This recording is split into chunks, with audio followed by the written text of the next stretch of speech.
A palavra que eu tenho a ministrar a você nessa noite é: não há lugar para Jesus. Quando Jesus estava prestes a nascer, não havia lugar nos hotéis.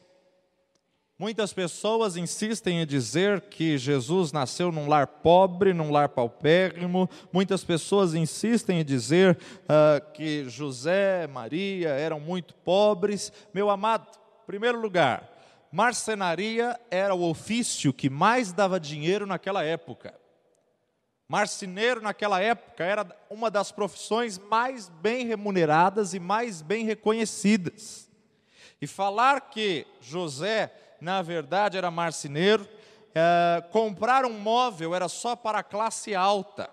E quando nós olhamos por esse prisma, saber que Jesus viveu em meio a uma marcenaria, a sua infância, a sua adolescência, Jesus cresceu nesse meio, e saber também que eles estavam, então, formando móveis de madeira e uma série de situações aí nesse ofício de carpinteiro, nós podemos saber que não era questão financeira.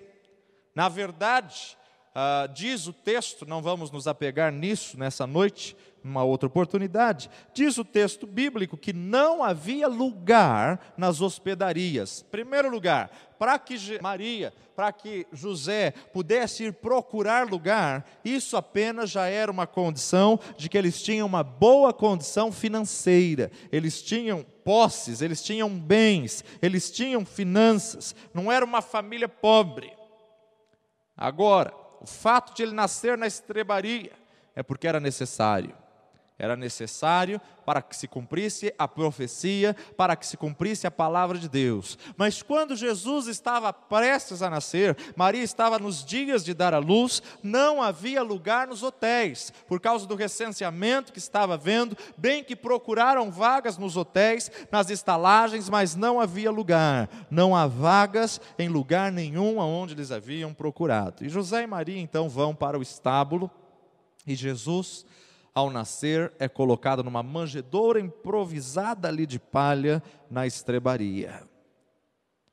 Isso nos demonstra alguns tópicos que têm sido levantados até os dias de hoje, muitos deles sendo ditos: se Jesus era pobre, por que você quer a prosperidade? Meu amado, Jesus não era pobre, ele era rico, ele era abençoado. E diz a palavra de Deus que todas as coisas, as pessoas o serviam. Quando ele começa a desenvolver o seu ministério, Deus levanta um grupo de mulheres que o abençoava com suas fazendas, que o abençoava com linho, que era o tecido mais caro da época, que o abençoava para suprir todas as suas necessidades, mesmo porque ele era o Verbo encarnado, e quando na verdade ele necessitava de algo, Deus dava direção, dava provisão, Deus manifestava a sua glória.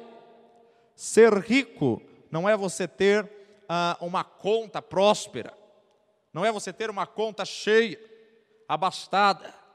Ser próspero é você ser suprido em tudo aquilo que é a sua necessidade. Ser próspero é você viver a provisão do Senhor em tudo aquilo que você necessita. Quantas pessoas têm dinheiro, mas não têm paz? Quantas pessoas têm dinheiro, mas não têm saúde? Quantas pessoas têm dinheiro, mas não conseguem, meu amado, a alegria do Senhor, que é a nossa força? Então, meu amado, precisamos discernir e precisamos definir o nosso conceito de prosperidade e o nosso conceito de riqueza.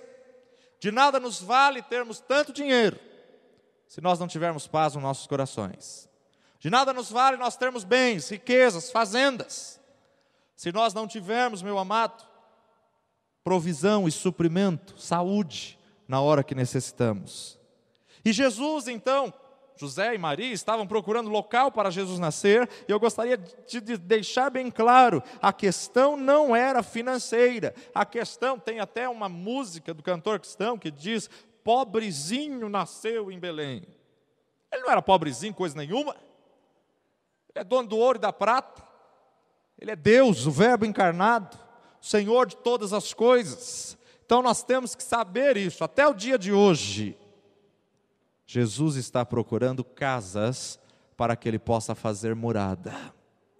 José e Maria estavam procurando um hotel para que ele pudesse instalar Maria, eles não sabiam que estava prestes a hora de dar à luz, mas de repente, meu amado, não encontrando casa, vão para a estrebaria, tem que improvisar uma manjedoura, não por questão financeira, mas pela situação, recenseamento do governo, e por ser recenseamento do governo, todos os hotéis estavam cheios, por ser recenseamento do governo, todos os hotéis não haviam vagas.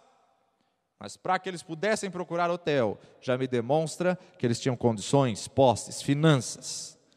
E falar sobre Gideão missionário, eu gostaria de te falar que Jesus, Deus, é aquele que provê, aquele que supre todas as suas necessidades. Não importa qual seja a sua necessidade financeira, física, material, espiritual, não importa qual seja a sua necessidade. Acabamos de louvar ao Senhor dizendo: Jeová Rafá, meu Senhor, Jeová Jireh, Jeová Nissi, Jeová Tsidkenu. Ele é o Deus que supre, Ele é o eu sou, o Senhor que supre toda a sua necessidade. Mas até os dias de hoje, Jesus está procurando casas para que Ele possa fazer morada. No Antigo Testamento, o Espírito Santo era de visitação, mas no Novo Testamento, o Espírito Santo é de habitação. Ele habita em você, Ele se move em você, até com gemidos inexprimíveis. E Jesus está procurando lugar para fazer morada através do seu Espírito, e muitas vezes não encontra. Quando olhamos para Apocalipse, vemos em uma das igrejas, ele dizendo para a igreja, a sua igreja: eis que estou à porta e bato, se alguém ouvir a minha voz e abrir o seu coração, entrarei e cearei. Meu amado, Jesus estava do lado de fora da porta da igreja. A igreja a qual ele é o dono, a igreja a qual ele é o noivo, a igreja a qual ele formou. E muitas igrejas, como pessoas, têm colocado Jesus para fora da porta.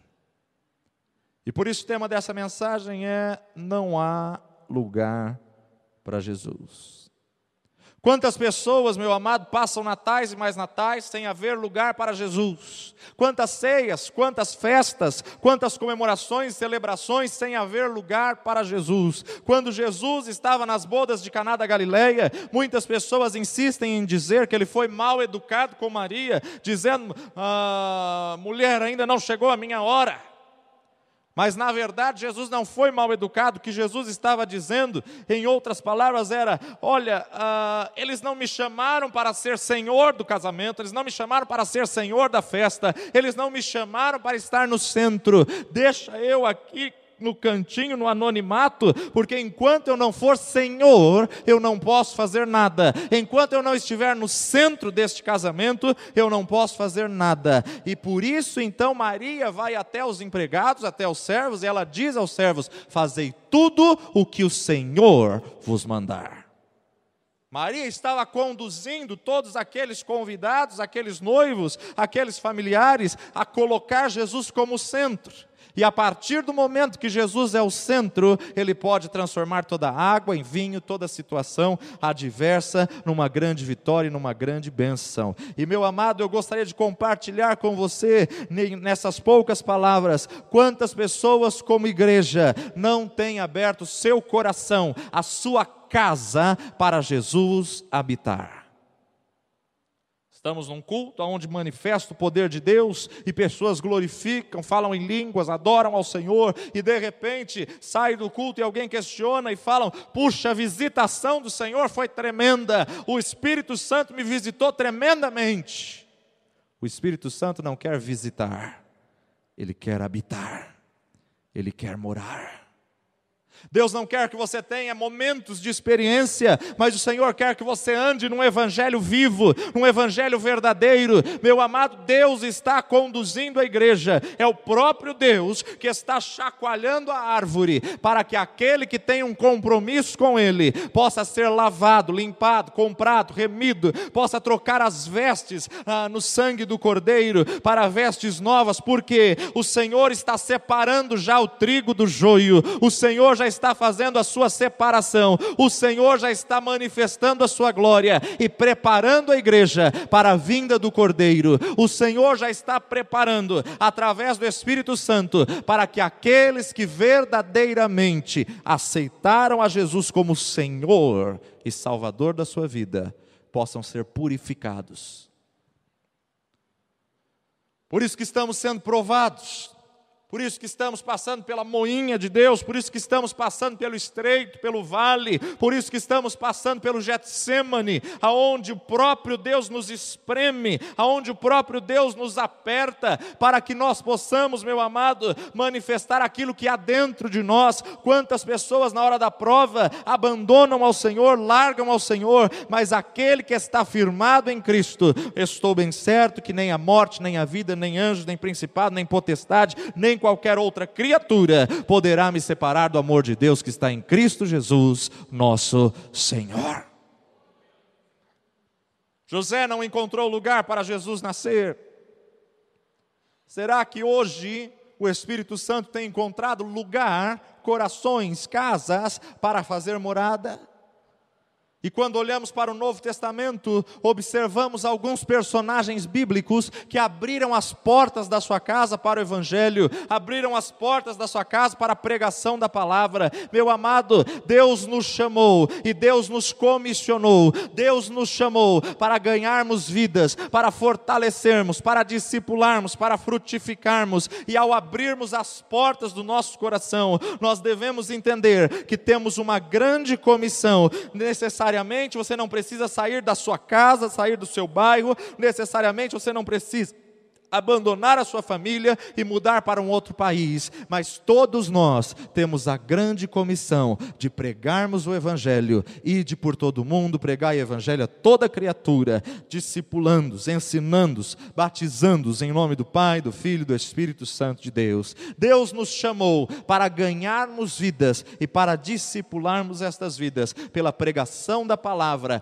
pelo anúncio das boas novas, como porta de salvação. E a nossa oração, meu amado, é que o Senhor encontre estalagem, que o Senhor encontre lugar, o Senhor encontre a morada, para que Ele possa habitar no teu coração, para que vidas venham se arrepender e venham confessá-lo como Senhor e Salvador da sua vida. Eu quero destacar algumas personagens, poucos personagens, para nós meditarmos um pouquinho. Abre primeiro comigo em Atos capítulo 16, primeiro texto que nós vamos estar meditando nessa noite. Atos 16. Somente dos versos 14 a 16.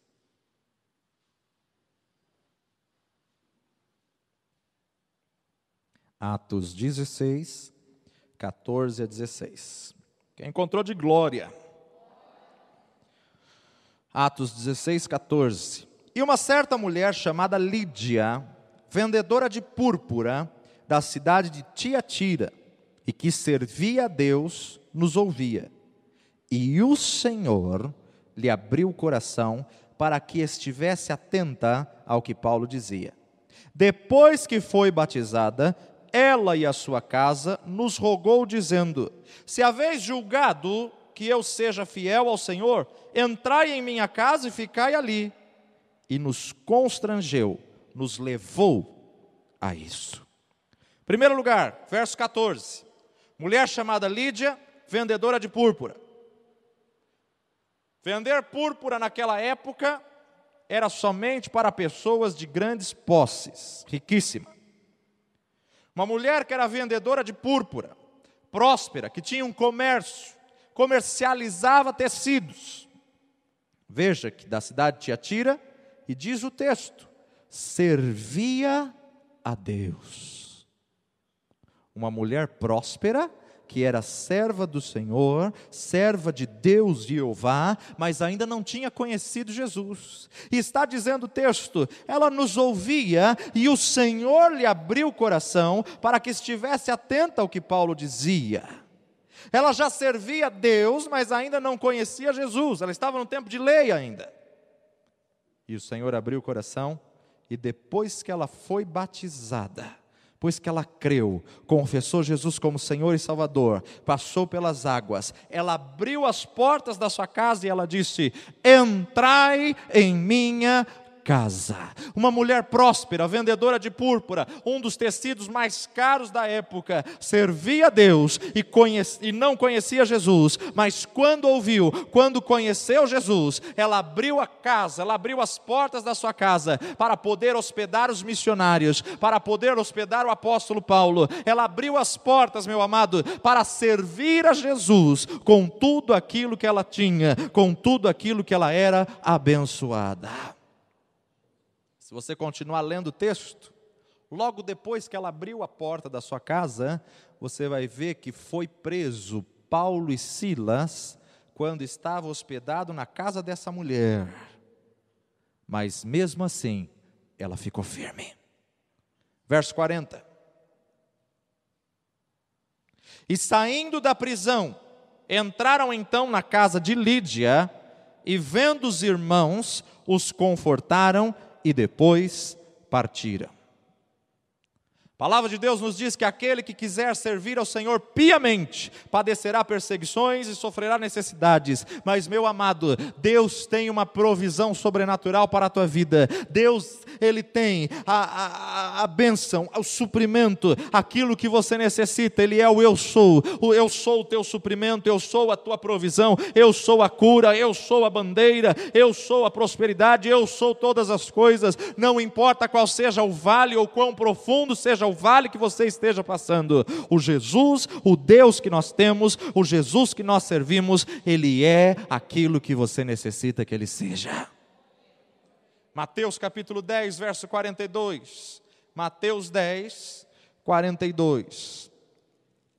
O texto é claro em nos dizer, 10, 42, e qualquer pessoa que tiver dado só que seja um copo de água fria a um destes pequenos, em nome de discípulo, em verdade vos digo que de modo algum perderá o seu galardão. Você lançou uma semente, Deus tem provisão para você. Você abençoou missões, existe um galardão reservado, separado para você. Você semeou na obra do Senhor, há uma colheita preparada para você. Mas muitas vezes a mentalidade do crente não deixa ele desfrutar da colheita. Ele semeia, ele faz o sacrificial e ele diz: "Oh Senhor, eu não quero muito, eu quero só um pouquinho para suprir só a minha necessidade." Irmão, tire esse espírito de miséria da sua mente e receba a abundância que Deus tem para a sua vida e a prosperidade que Deus tem. Quantas pessoas estão com a visão tão curta e tão pequena? Senhor, supre só essa continha. Senhor, é só uma casinha que eu quero. Senhor, eu não quero muito. Eu não quero ter bastante bens. Eu quero só um pouquinho para viver. Meu amado, muda essa mentalidade e saiba que Deus quer te prosperar para você abençoar a obra do Senhor. Saiba que Deus quer colocar nas suas mãos para que o Evangelho seja pregado aos quatro cantos da terra. Saiba que Deus tem abundância para a sua vida. Todos aqueles que passaram necessidade, Jesus nunca supriu só um pouquinho, Ele sempre deu além do que eles precisavam. E o nosso Deus é o mesmo ontem, hoje e eternamente, Ele não muda. Agora, quando você já ora, no seu inconsciente, você fica: "Ai, podia suprir só essa continha, meu Deus, só falta essa conta para esse mês, Senhor, está acabando o mês, falta essa conta." Você fica vivendo na miséria.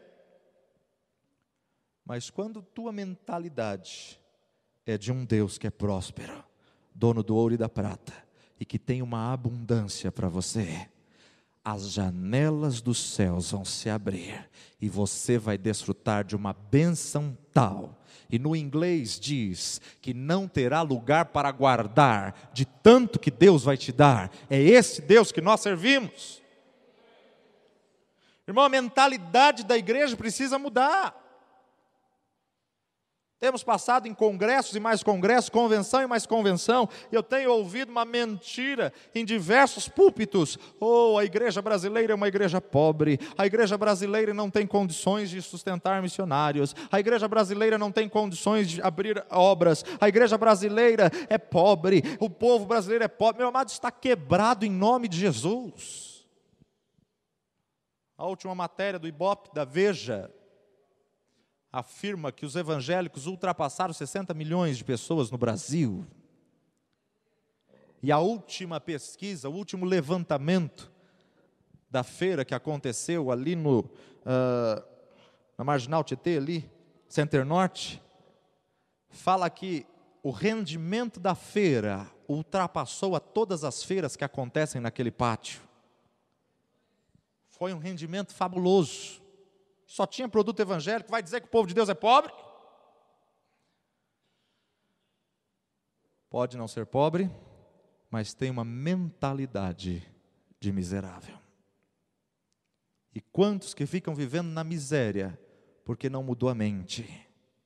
Para que Deus possa abençoar a sua vida, primeiro Deus quer mudar a sua mente, primeiro Deus quer mudar o seu interior. Meu amado, não adianta Deus suprir uma continha e o seu interior ficar o mesmo. Deus, na última hora, o Senhor sempre supre o último centavo. Não, meu amado.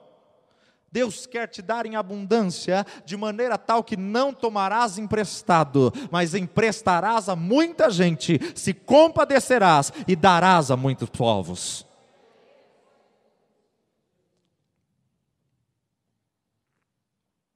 Um copo d'água fria, não precisa nem fazer chá, é fria. Um copo d'água fria, que dera qualquer pessoa, em nome de profeta, de missionário, de evangelista, de pastor. Em outras palavras, se você semear um copo d'água, tem recompensa, tem galardão e tem colheita para a sua vida.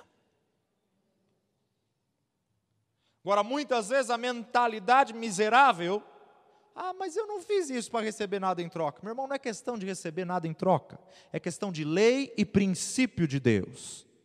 Em Gênesis 8 nos diz: enquanto a terra durar, enquanto houver dia, vai haver sol e lua, vai haver semente e colheita. É lei de Deus. Você semeou, você vai colher. Agora, enquanto você não entender que tem uma colheita para você, você não vai desfrutar da colheita. Quando você entender que você lançou, e isso não é barganha com Deus. Muitas pessoas não entendem a posição de barganha. O agricultor, quando ele planta a colheita, quando ele planta a semente, ele não fica, oh meu Deus, faz nascer, Senhor, tem misericórdia, faz nascer aquela semente. Não, ele sabe que a semente por si só, ela frutifica. Se ele lançou a semente, e Paulo ensina isso muito bem,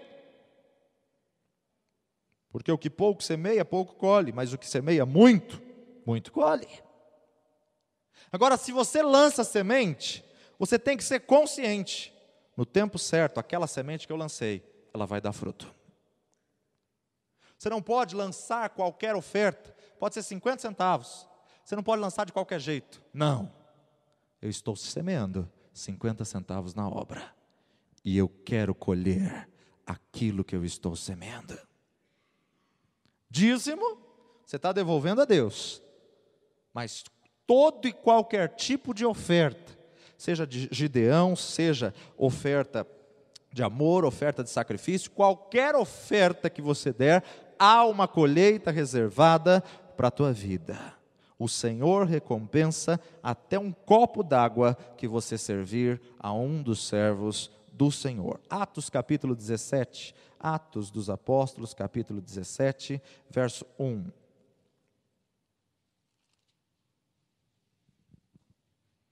O texto nos fala do centurião Cornélio, mas eu gostaria de enfocar outra pessoa, Jason. Não, Atos 17, perdão. Atos 17, de 1 em diante. Paulo em Tessalônica e em Bereia. E passando por Anfípolis e Apolônia, chegaram a Tessalônica, onde havia uma sinagoga de judeus. E Paulo, como tinha por costume, foi ter com eles, e por 3 sábados disputou eles sobre as Escrituras, expondo e demonstrando que convinha que Cristo padecesse e ressuscitasse dos mortos. E esse Jesus que vos anuncio, dizia ele, é o Cristo. E alguns deles creram, ajuntaram-se com Paulo e Silas, e também uma grande multidão de gregos religiosos, e não poucas mulheres distintas, muitas mulheres. Mas os judeus desobedientes, movidos de inveja, tomaram consigo alguns homens perversos dentre os vadios, e ajuntando o povo, alvoroçaram a cidade, e assaltando a casa de Jason, procuravam tirá-los para junto do povo. Porém, não achando Paulo e Silas, trouxeram Jason e alguns irmãos à presença dos magistrados da cidade, clamando: estes que têm alvoroçado o mundo chegaram também aqui, os quais Jason recolheu. Todos esses procedem contra decretos de César, dizendo que há um outro rei chamado Jesus. E alvoroçaram a multidão e os principais da cidade que ouviram estas coisas. Tendo, porém, recebido satisfação de Jason e dos demais, o soltaram. Satisfação aqui tem uma outra tradução que explica muito bem. Tendo, porém, recebido dinheiro. Vou explicar isso já. 10. E logo os irmãos enviaram de noite Paulo e Silas a Bereia, e eles, chegando lá, foram à sinagoga dos judeus. Quando você estuda esse texto, você vê que Jason abriu a sua porta para hospedar Paulo e Silas. Jason abriu a sua porta para que Paulo e Silas, enquanto estivessem em Tessalônica, enquanto pregassem em Tessalônica, se hospedassem na sua casa. Jason abriu a sua casa, meu amado, para hospedar Paulo e Silas, e exatamente por isso ele foi preso, porque ele colocou os missionários, os apóstolos dentro da sua casa. Mas, meu amado, todo aquele que tinha um encontro com o Senhor Jesus Cristo, ele estava disposto a pagar o preço para toda boa obra. Jason era um homem próspero, e diz o texto que ele paga, tendo porém os homens recebido satisfação de Jason. Em outras palavras, ele foi preso, ele pagou fiança, ele, do seu próprio bolso, pegou e pagou fiança. Sabe por quê? Para que o evangelho fosse pregado, para que o evangelho fosse propagado. Meu amado, para esse homem pagar fiança naquele tempo contra o governo romano, a fiança era altíssima. Isso me demonstra que Jason era próspero, era um homem rico, era um homem abençoado, era um homem que tinha bens em abundância. E, meu amado, ele não mediu esforços para que o evangelho fosse pregado, para que o evangelho fosse propagado aos 4 cantos da terra. Jason pagou a sua própria liberdade, pagou a sua própria fiança, e chegando em casa ele chamou Paulo e falou: olha, fui preso por causa de vocês, mas olha, fujam por aqui, porque eles estão atrás de vocês para vos prenderem. Todo aquele que abre a casa para Jesus vai pagar um preço, mas este preço tem uma recompensa, e essa recompensa é uma recompensa de glória. Todo aquele que investe, que semeia na obra do Senhor, vai pagar um preço. E quero deixar bem claro, esse preço não é você passar por miséria, não.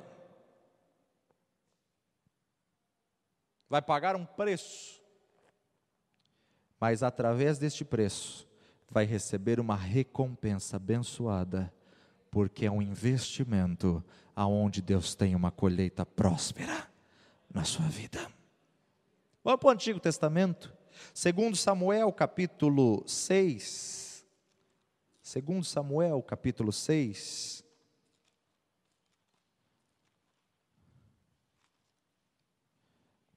versos 9 a 12.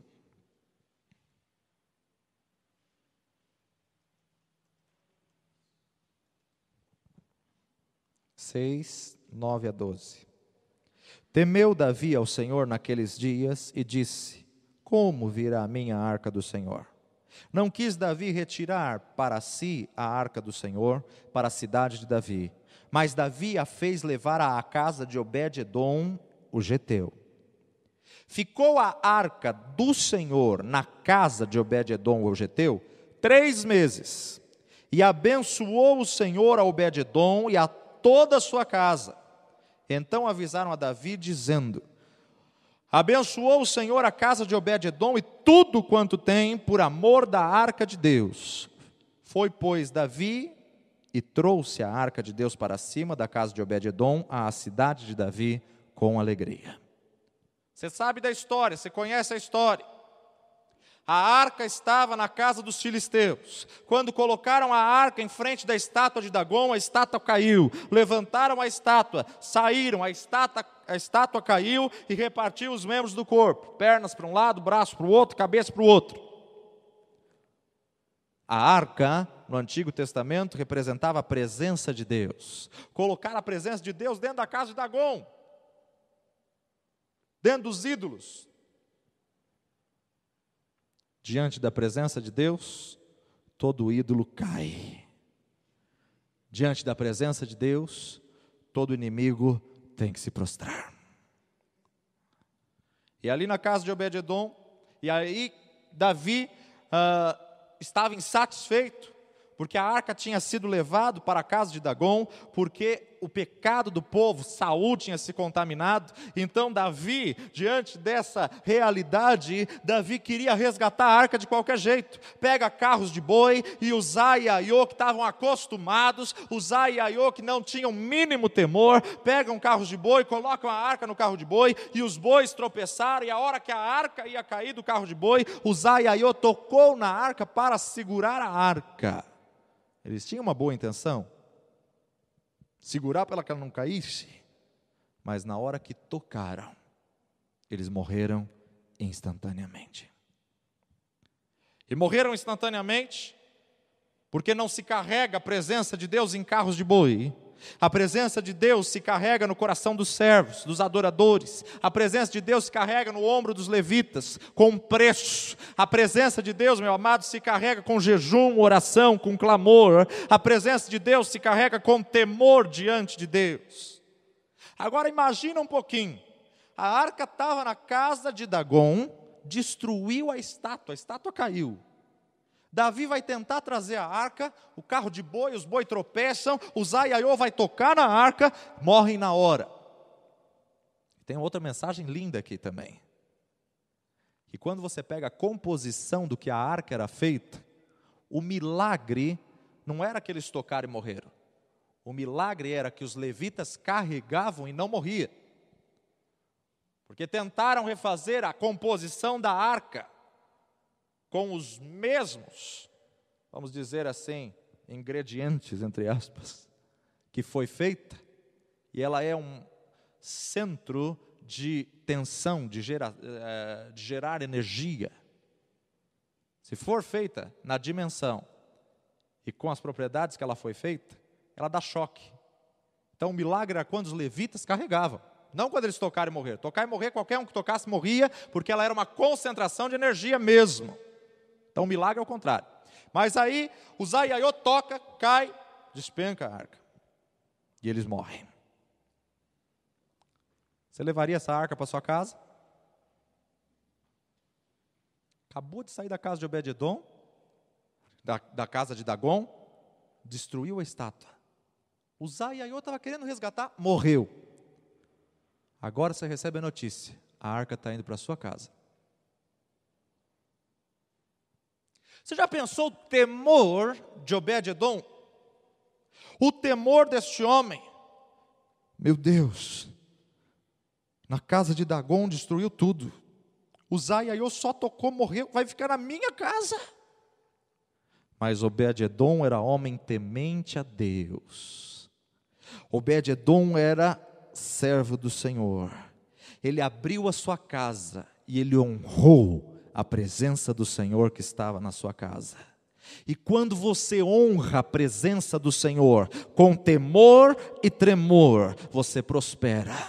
Quando você honra a presença do Senhor com reverência, com temor e tremor, veja o verso 9: e temeu Davi ao Senhor naquele dia, e disse: como virá a minha arca do Senhor? Não quis Davi para si retirar a arca do Senhor da cidade de Davi, mas Davi a fez levar à casa de Obed-edom, e ficou na casa de Obed-edom 3 meses. Sabe o que o Senhor fez? Abençoou. Vai estudar a vida de Obed-edom. homem temente a Deus, homem que se posicionava como sacerdote, homem, meu amado, que ele tinha temor do Senhor, e por causa deste temor do Senhor, quando a arca entrou, ele começou a prosperar. Quando você tem temor do Senhor, quando você honra o Senhor, Deus tem prazer em prosperar a sua casa, Deus tem prazer em prosperar a sua vida, Deus tem prosperidade para você. A realidade que você está vivendo hoje pode ser outra, mas a partir do momento que você entende, quando você honra o Senhor, a prosperidade vai seguir a tua vida, e a prosperidade vai alcançar a sua família, a sua casa, os seus negócios e os seus bens. O Senhor vai prosperar em tudo que você colocar as suas mãos. Os Aiaiô morreram porque tocaram naquilo que era sagrado sem temor. Os bois tropeçaram porque boi representa a força humana. Quando você quer conduzir a presença de Deus na força humana, traz morte, gera morte. Meu amado, eles foram tentar ajudar e morreram na hora que tocaram. Mas, meu amado, nesse momento, Davi se posicionou e começou a chorar, e começou a clamar, e começou a dizer: Senhor, o que eu faço para resgatar a tua presença? O que eu faço para resgatar a arca? E Deus então faz ele voltar à lei, em Deuteronômio, e o Senhor o ensina: coloca levitas e sacerdotes, porque com temor e tremor, no ombro, no peso dos levitas e sacerdotes, a cada 6 passos, eles paravam e sacrificavam. 6 é o número do homem, sacrifício humano. De 6 em 6 passos, eles paravam e prestavam sacrifício, dizendo: Senhor, humanamente nós não temos condições, mas nós queremos resgatar a tua presença. Temor. Irmãos, quando o temor do Senhor for resgatado na igreja, você vai viver um tempo de prosperidade e abundância, um tempo de riqueza, aonde tudo quanto você colocar as suas mãos vai prosperar e vai ter vitória. Quando o temor do Senhor for resgatado no louvor, na adoração, na oração, quando o temor do Senhor for resgatado no culto. Quantas pessoas estão entregando seu culto sem sentido nenhum? Para quem que você está entregando seu culto? Quando o temor do Senhor for resgatado no culto, meu amado, nós vamos entender que não estamos fazendo nada para os homens, mas estamos fazendo para o Senhor. E se estamos fazendo para o Senhor, temos que ter alegria. Alegrei-me quando me disseram: vamos à sua casa. Se estamos fazendo para o Senhor, meu amado, devemos entregar o nosso melhor. Não é o homem que vai receber, mas é Deus Todo-Poderoso. Até um copo d'água que você serve, é Deus que vai te dar a recompensa. Então, com temor e tremor, nós precisamos estar atentos àquilo que o Senhor tem para as nossas vidas. Davi foi buscar conselhos com os capitães. Davi não decidiu sozinho. Davi começou a clamar ao Senhor. 1 Crônicas capítulo 13. 1 Crônicas 13. 1 Crônicas 13, versos de 1 a 4. A arca é depositada na casa de Obed-edom. Teve Davi conselhos com os capitães de milhares, com os capitães de 100 e com todos os príncipes. E disse Davi a toda a congregação de Israel: se bem vos parece, se vem isso do Senhor, nosso Deus, enviemos depressa mensageiros a todos os nossos outros irmãos em todas as terras de Israel, aos sacerdotes e aos levitas, com eles nas cidades e nos seus arrabaldes, para que se ajuntem conosco. Tornemos a trazer para nós a arca do nosso Deus, porque não a buscamos nos dias de Saul. Então disse toda a congregação que assim se fizesse, porque esse negócio pareceu reto aos olhos de todo o povo. Davi junta todo o povo, vai até a casa de Obed-edom, manda seus servos à casa de Obed-edom, fica sabendo da notícia que a casa de Obed-edom tinha prosperado nesses 3 meses que ficaram ali. Davi reina por 40 anos sobre Israel. Você já pensou? Ter um presidente da nação o mesmo por 40 anos? Sem impeachment, sem corrupção, ou sem partidarismo, e assim vai. Um reinado como nunca, porque ele resgatou o temor do Senhor sobre Israel. Ele reina 40 anos. Jesus está procurando lugar para fazer morada. Será que ele pode encontrar um coração de temor e tremor? Davi já tinha vencido uma batalha com os filisteus. Davi faz uma convocação para resgatar a arca.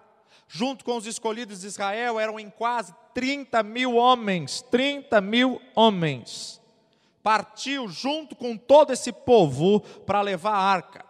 Já pensou, meu amado? Uma passeata de 30 mil pessoas. Tiraram a arca da casa de Obed-edom e levaram ao local que Davi tinha construído. E porque a casa de Obed-edom foi abençoada, porque Obed-edom com temor e tremor, a arca saiu dali em bênção e vitória. Último texto, 2 Samuel, capítulo 6, verso 12. 2 Samuel, capítulo 6, verso 12. Então avisaram Davi, dizendo: abençoou o Senhor a casa de Obed-edom e tudo quanto tem, por amor da arca de Deus. Foi, pois, Davi e trouxe a arca de Deus para cima da casa de Obed-edom à cidade de Davi com alegria. Sucedeu que quando os que levavam a arca do Senhor tinham dado 6 passos, sacrificava a ele bois e carneiros cevados. Davi saltava com todas as suas forças diante do Senhor e estava cingido de um éfode de linho. E aí você sabe do contexto da história. Não seja Mical quando a arca está sendo resgatada. Mical é outra mensagem. No verso 12 nos diz que Obed-edom prosperou por amor à arca de Deus. Obed-edom foi próspero por amar a presença de Deus. Nesse período, amados, Davi voltou às raízes, Davi voltou ao princípio, Davi relembrou a ordem de Deus, de como se carrega a arca. E Davi entendeu que só nos ombros dos levitas, e mesmo carregando no ombro, o levita não podia tocar na arca. O único que podiam tocar eram sacerdotes. A única forma de resgatarmos a presença de Deus é com verdadeiros adoradores e com sacerdotes que tenham temor e tremor diante do Senhor. Deus não vai abençoar a métodos humanos para resgatar a sua presença. Ele ensinou a maneira correta, e a maneira correta é levita, verdadeiro adorador e sacerdote, segundo o coração de Deus, que tenha temor e tremor e amor pela obra do Senhor. Último encontro de Gideão missionário. Para sermos abençoados, temos que ser canal de salvação. Temos que pregar, anunciar o Evangelho por amor. Temos que testemunhar dos milagres do Senhor por amor. Deus nos traz essa palavra para saber quantos irmãos que o Senhor está à porta batendo para abrirem a sua casa para a arca do Senhor entrar. Irmãos, estamos entrando num tempo de crescimento numérico na casa do Senhor. E a estratégia que Deus tem nos dado é resgatar o temor, tremor, santidade, as dracmas que foram perdidas.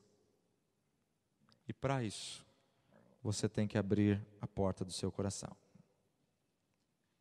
Se nessa noite você quer ser um resgatador de arca, se nessa noite você quer reafirmar: Senhor, faz morada no meu coração, convido você a se colocando em pé e dizendo: eis-me aqui, Senhor, para resgatar o temor da tua casa, o temor e o tremor.